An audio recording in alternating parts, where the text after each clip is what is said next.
It is now my honor to introduce this morning's graduation speaker.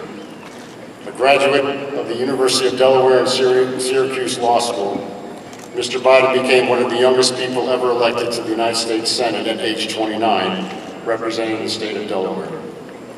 During his 36 years in the Senate, he established himself as a leader on some of our nation's most important domestic and international challenges, serving as chairman or ranking member of the Senate Judiciary Committee and the Senate Foreign Relations Committee, where he played a pivotal role in shaping U.S. foreign policy. He has been at the forefront of issues and legislation related to terrorism, weapons of mass destruction, post-Cold War Europe, the Middle East, and Southwest Asia. Now, as the 47th Vice President of the United States, Mr. Biden has continued his leadership on important issues facing the nation, drawing on his foreign policy experience and advising the President on a multitude of international issues. He has long been an advocate and supporter of the armed forces of the United States, traveling to Iraq and Afghanistan numerous times in this past decade. Mr. Vice President, we are truly honored to have you with us this morning. Ladies and gentlemen, please join me in a warm Westport welcome for the Vice President of the United States, the Honorable Joe Biden.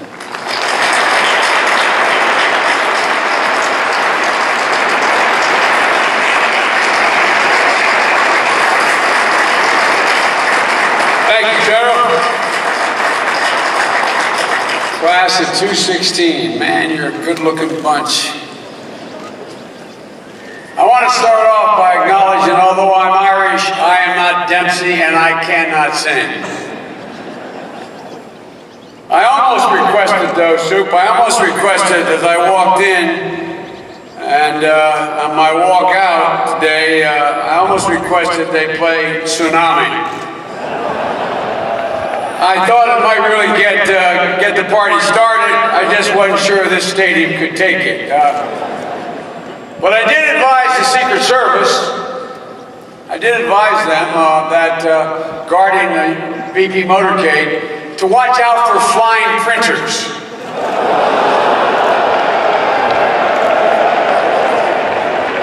I hope to hell whoever was responsible for that printer didn't branch field artillery.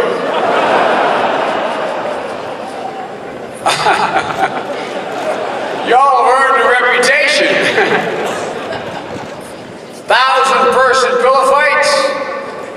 At least your class didn't end at least your class didn't end with a lot of concussions.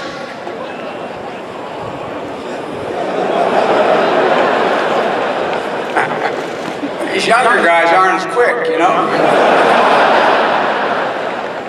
Mosh pits during Beast. Sounds like you guys haven't taken the idea of military discipline as anything more than a light suggestion.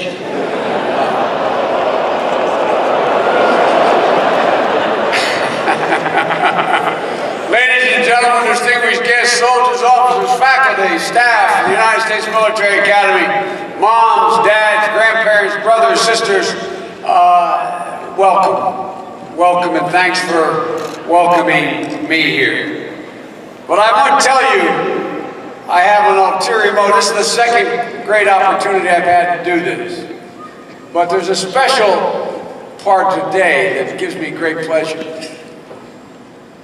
Governor Chris Christie is here. Congressman Chairman Ed Royce is here. And Saxby Chambliss, Senator Chambliss, whose grandson's graduating today, is here. I really wanted to do this to force these three Republicans to actually have to listen to me make a speech. That's the real reason. That's the real reason I'm here. Actually, I consider all three friends, and I hope they consider me friends. Chris and I graduated from the University of Delaware, and Chairman Royce and I continue to work together on matters related to national intelligence and foreign policy. And Saxby Chambliss, I miss him. He's one of the great guys and a great friend. And Saxby, again, special congratulations to you. Grandson graduated today. You know, class of 2016, I'm honored to be here on Armed Forces Day to once again address the largest and latest graduating class in a long gray line. A line that reaches back 214 years and is woven through the very fabric of the nation. I'd be remiss if I didn't start today by again thanking the parents. I don't want to thank you for being available on the phone. I want to thank you for molding, and I mean this sincerely from the bottom of my heart. Thank you for molding such patriots. Thank you for molding young women and men with a value set that is the essence of who we are as Americans. Thank you, thank you, thank you for teaching them to put something before self. Thank you for what you did. And I know it's a little bittersweet today. It's got to be a little bittersweet. But a little bit like on that first day in June when they said you got 60 seconds to say goodbye in Eisenhower Hall on our day.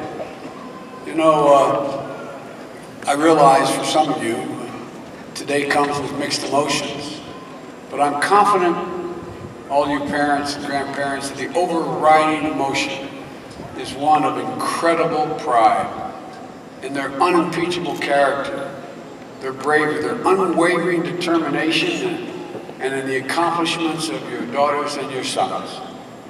We are proud of them as well.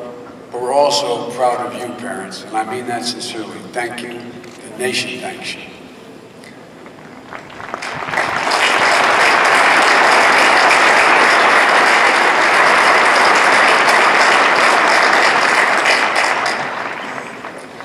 My mom used to have an expression, she'd say, children tend to become that which you expect of them. She was deadly earnest about it. Children tend to become that which you expected of them. You expected a lot of these young women and men, and you got it. You know, cadets, you made it. When you arrived here 4 years ago, you were among the most promising and most committed students in the entire country. You had an opportunity to go anywhere you wanted to go. And today, you leave as the most promising second lieutenants in the greatest fighting force in the history of the world. That's not hyperbole. It's not a joke. It's not just some nationalist thing to say. You're about to join the greatest fighting force and group of warriors in the history of the world. And you could have chosen from among the most elite civilian colleges in the country, but you chose West Point. You chose to use your talent in the service of your country. Although there's probably a few times you questioned that choice. Like the first hour when they whipped out those buzz shears and cut off your hair. Probably a couple of you wondered whether you're going to have any years left. Or maybe around the 8th try to get it right when you reported to the cadet in the red sash. Or maybe the first time you called minutes when the upperclassman was standing 6 inches from your face. But you stuck it out, you made it. And think of all the fond memories you'll take with you. Every time you get caught in a cold rain, you'll flash back to the late night walk back up and down the side of the mountain in your cadet leader development training, that wonderful time you had. Every time you get a lung full of dust, you'll have that wonderful memory of the first lap around Hayes Gym hauling the medicine ball through an indoor obstacle course. And every time you hear the name Bassett, you'll think, how in the hell did he do it? And he did it twice. Broke the record twice. And you did it all without your own firstie club.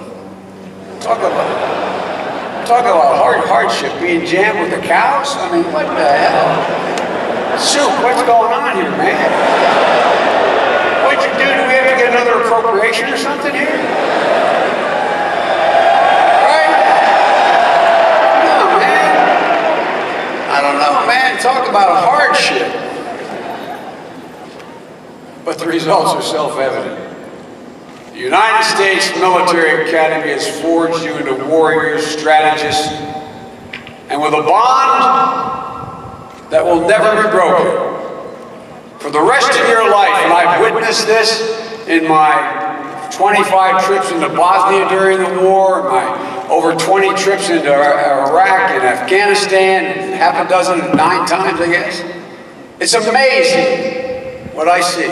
And for the graduates, the Academy graduates who work with me today and have worked with me for the last 40 years, wherever you go, you'll feel the bond, not just to the classmates sitting next to you. You'll be able to tell by the way they grip your hand, by the way you get looked in the eye, when you get asked, can I help you? You too are part of the long gray line, but there's thousands of others out there, brothers and sisters, who will always have your back. You have joined the most elite fraternity and sorority in the United States of America. They've never met you, but they know you before you arrive. And now, with the power invested in me by the President Barack Obama, I hereby absolve all cadets who are on restriction for minor conduct offenses. All cadets.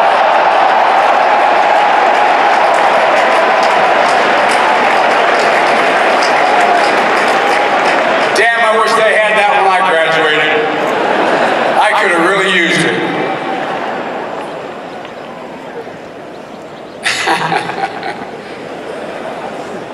Class of 2016, no generation gets to choose the world into which they graduate.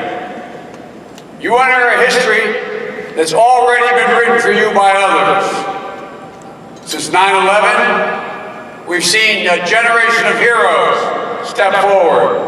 5 million signed up to serve, knowing full well they were likely to be sent into harm's way. 2.77 million deployments, many times multiple deployments, including 23 combat veterans graduating today. Will you 23 please stand up? Thank you. Thank you, thank you, thank you.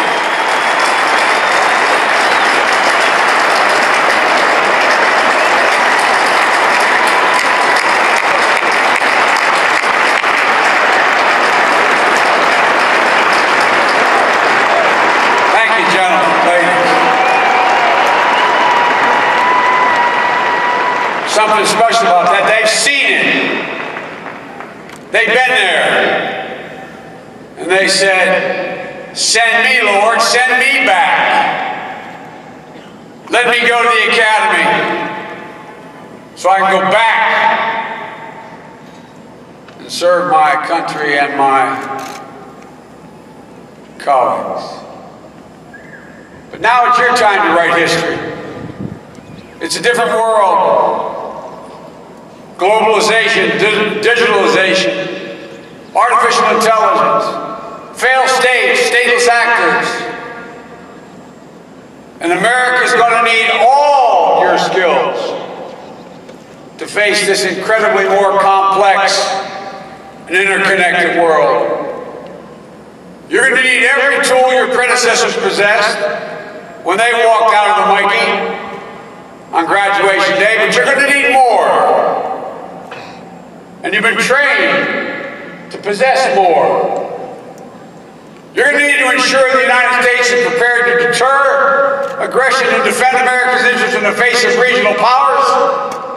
Regional powers are investing billions of dollars in an attempt to erode our conventional military advantages and to challenge us in the domains of cyber and outer space.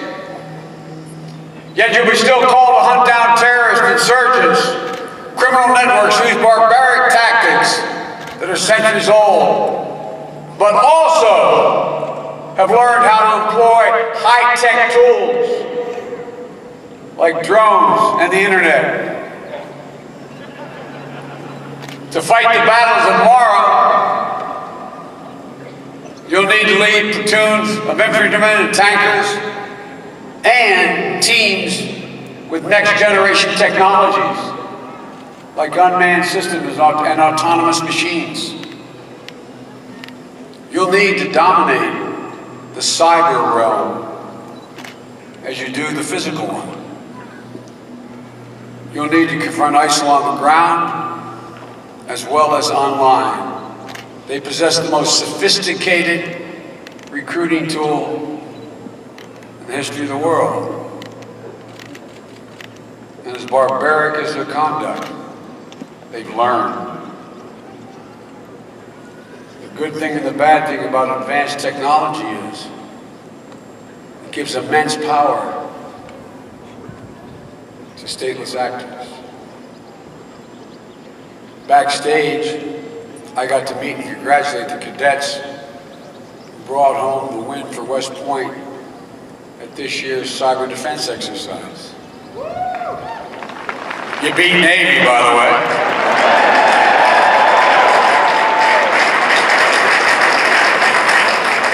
But this isn't just a celebration of a competition.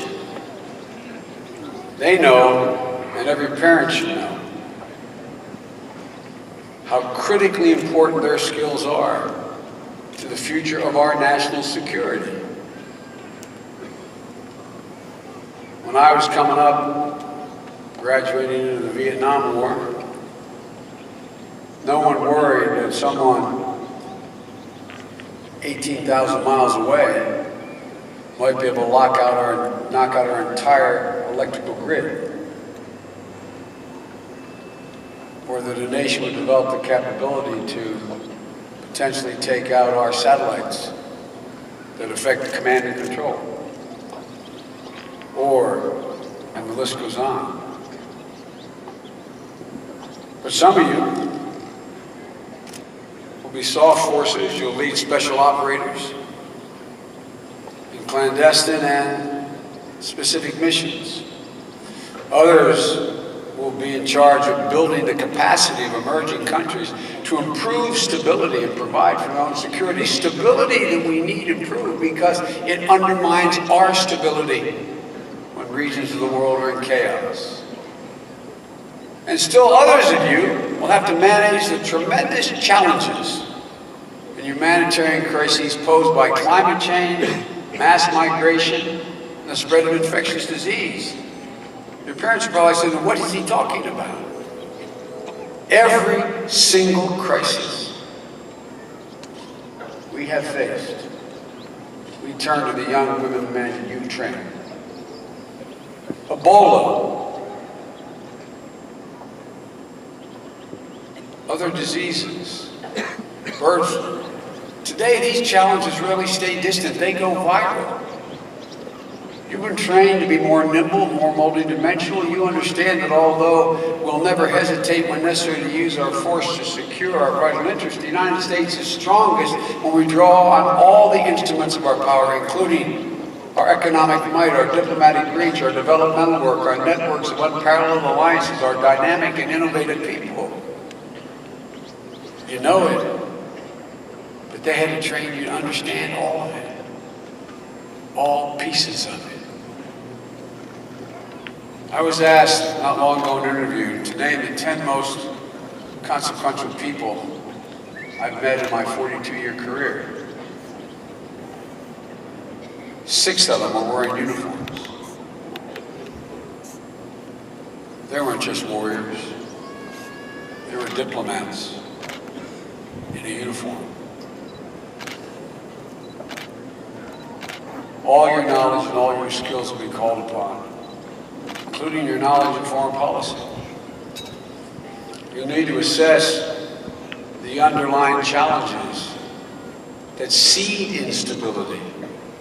You'll be drawing on the help, believe it or not, of a USAID worker or a foreign assistance program.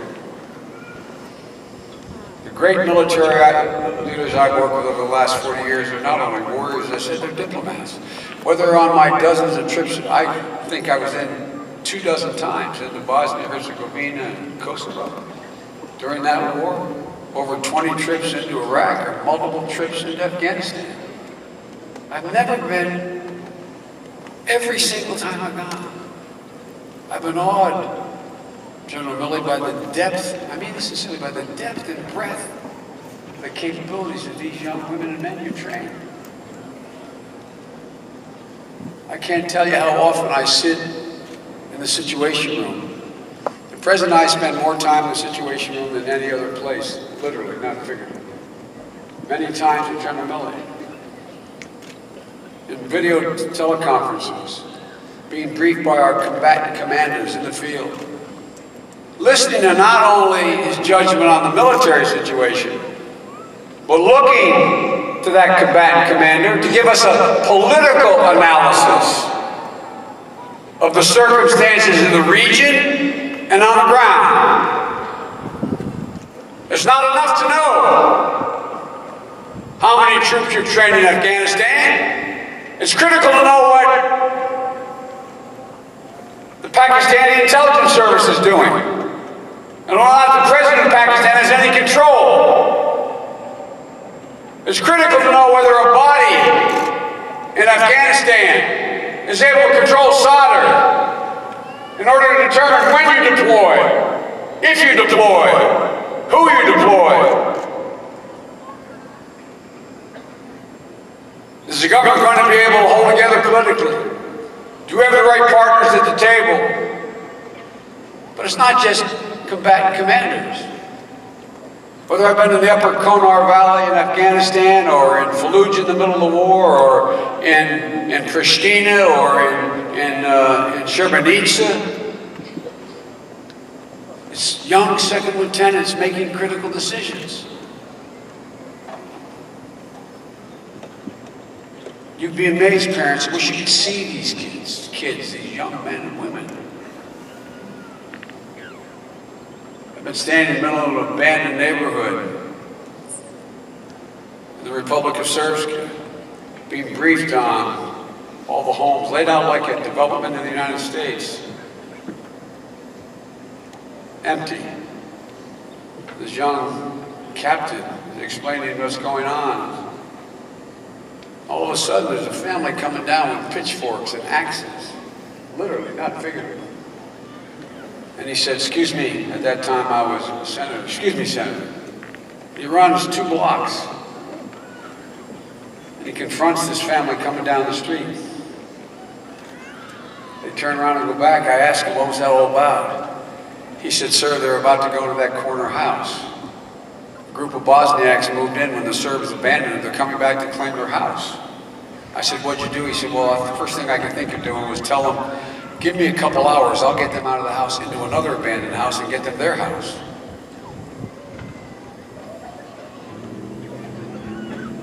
We're sitting in the school in Iraq after we just built a water system. 300 people packed in the school like it was some kind of school board meeting, except these were the sheikhs and others.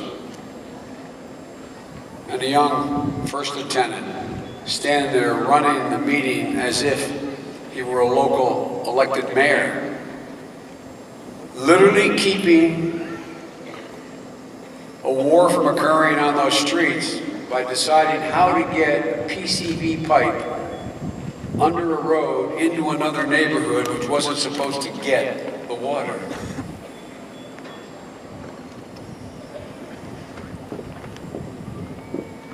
These aren't unusual responsibilities for soldiers today, but they're important, man. They're going to save your troops. They're going to save the people in your command. You'll carry out missions you may not have trained for. As I said, like battling back in the Ebola crisis. I'm sure you remember the headlines from that time, 2 years ago. It's predicted hundreds were dying daily, thousands were infected, and it was predicted this could be a worldwide humanitarian crisis, up to 1 million people in Africa dying. What did we do? It required a concerted American leadership to turn the tide. World Health Program didn't make it. I remember sitting with the President in the Situation Room, not a joke, looking at the Dempsey. He said, sir, the military can do it. The military can do it. So we turned to you. We pulled resources from across the government, but the military was the tip of the spear, building the air bridge, facilitating transportation and logistics, setting up treatment units, working alongside civilian medical volunteers to oversee the operation. We turned to the head of AFRICOM, a guy we were talking about a moment ago, and a good friend of mine, David Rodriguez, class of '76. And he did it. He did it.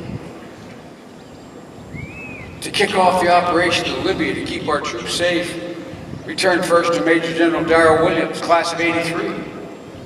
And assuredly among those leading the companies and platoons executing our strategy on the ground were many more, quote, old grads. So it should come as a shock that to absolutely no one that we broke the trajectory of the infection, averted a worst-case scenario, projections of 1 million dead in Africa, and tens of thousands maybe in America. As we continue to face these kinds of transnational challenges, we continue to undertake a more diverse range of missions. We must also tap into a broader range of skills than any previous era. We need to harness the genius of the American people and all our diversity. I can't tell you what problems you'll be asked to solve, but they won't be able to solve them alone. And the chances of success are always higher when everyone on the team brings something different to the table. To meet these tests of our changed world, we need the best soldiers, the best hackers, the best engineers, the best doctors, the best of everyone. So if you got a skill and the toughness and the desire and the drive to serve your country, you are welcome in the armed forces of the United States of America. The only question that should ever be asked is, can this person do the job? That's where we looked at combat restrictions on that limited career advancement opportunities for women. And in a short while, for the first time in history, 7 female graduates of West Point will be commissioned into the combat arms branches of the United States Army.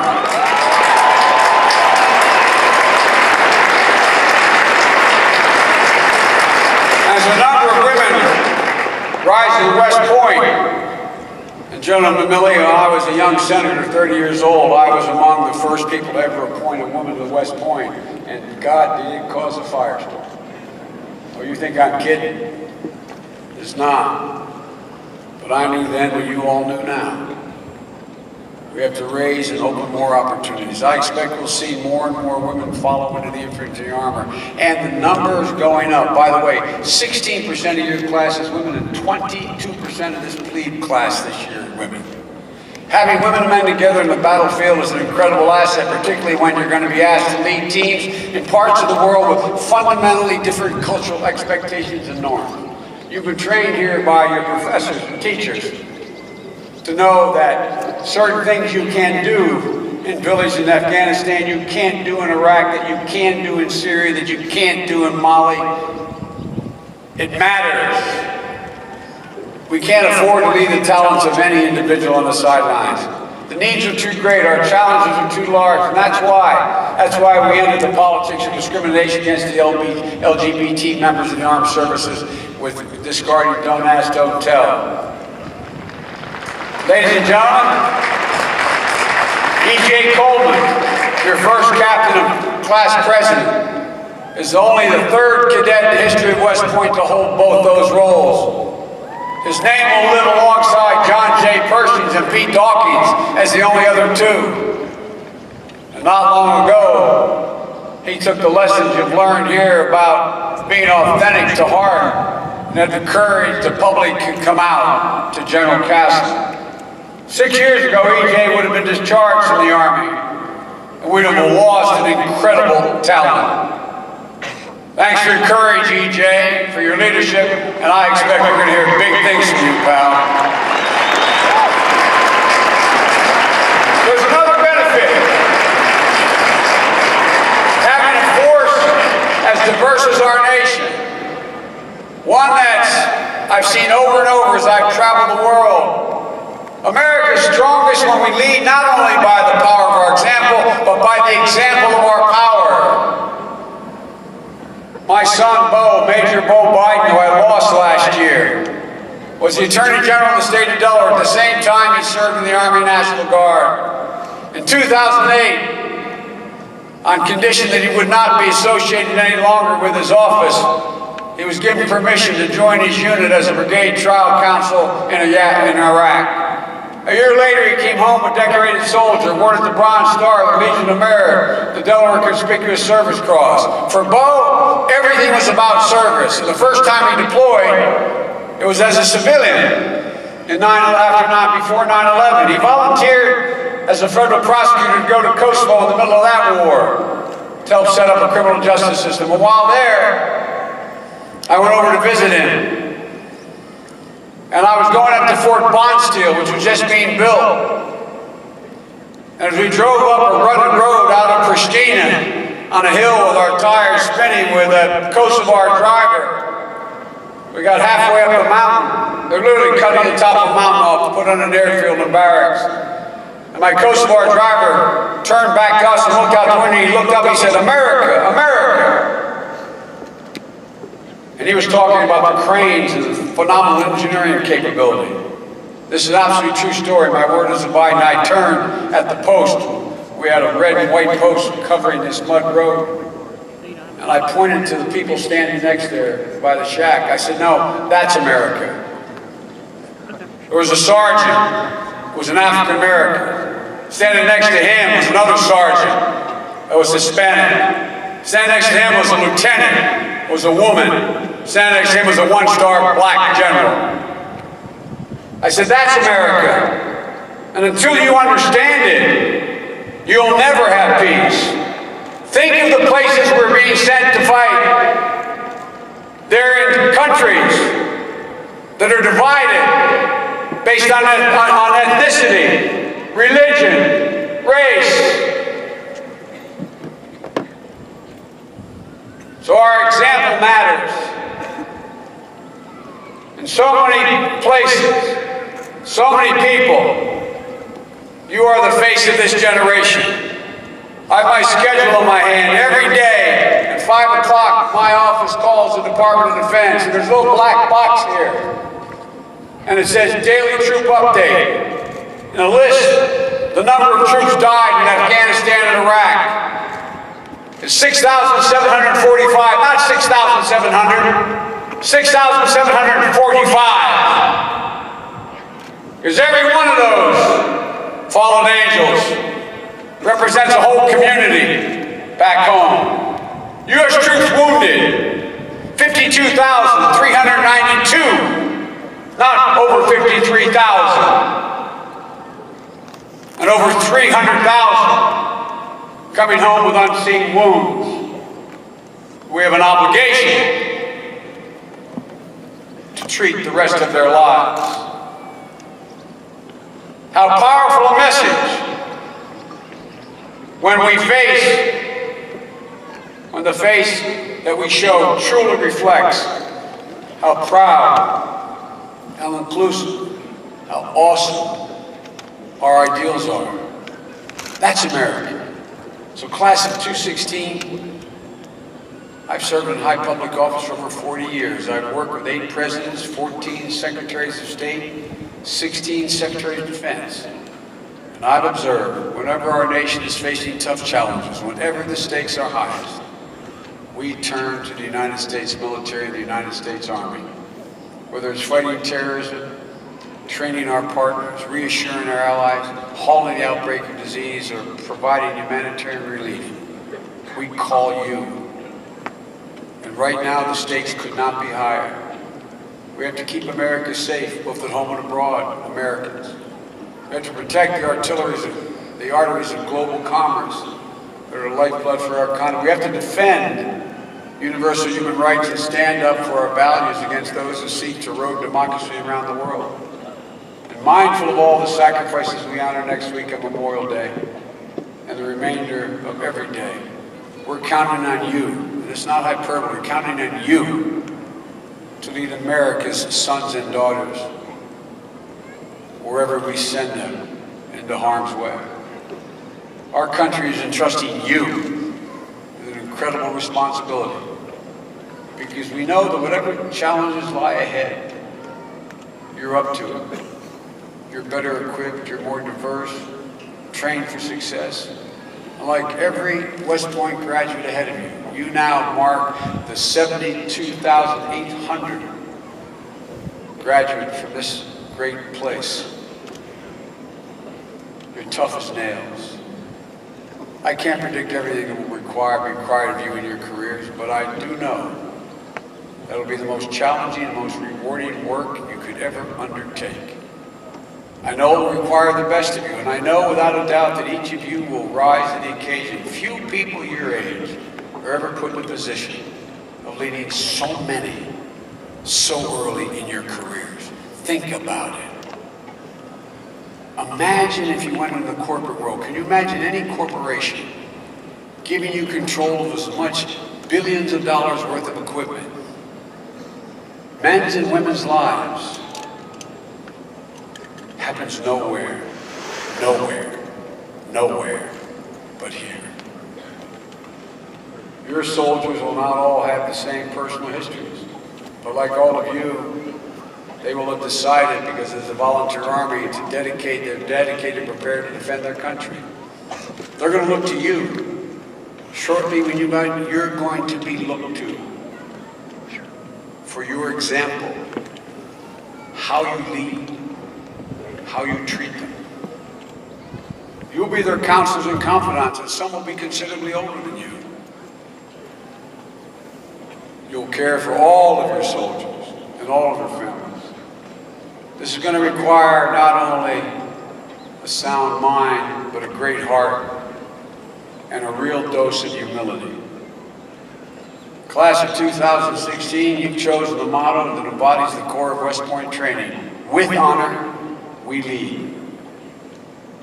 Hold on to that as you face the challenges ahead. Lead with honor, no matter the uncertainties. For honor will be your North Star. If you'll allow me one final point of personal privilege, I want to say that I brought today my grandson with me. He's about to go into 5th grade next year.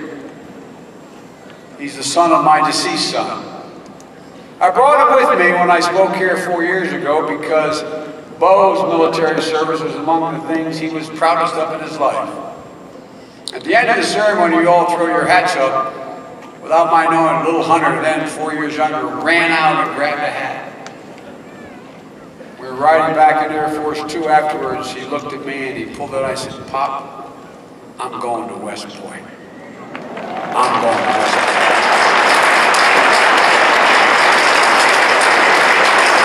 So,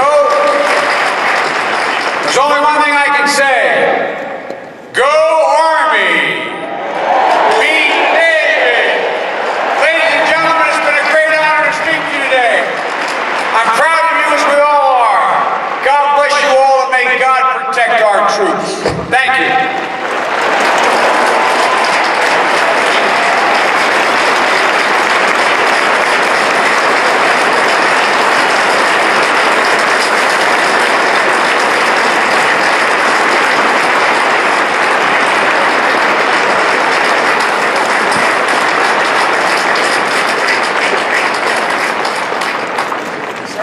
Class 2016, the United States Military Academy. I'd like to present you with a small token of our appreciation for sharing your remarks with us today. Thank you very much, sir. Good luck to you, man. Thank you all very much.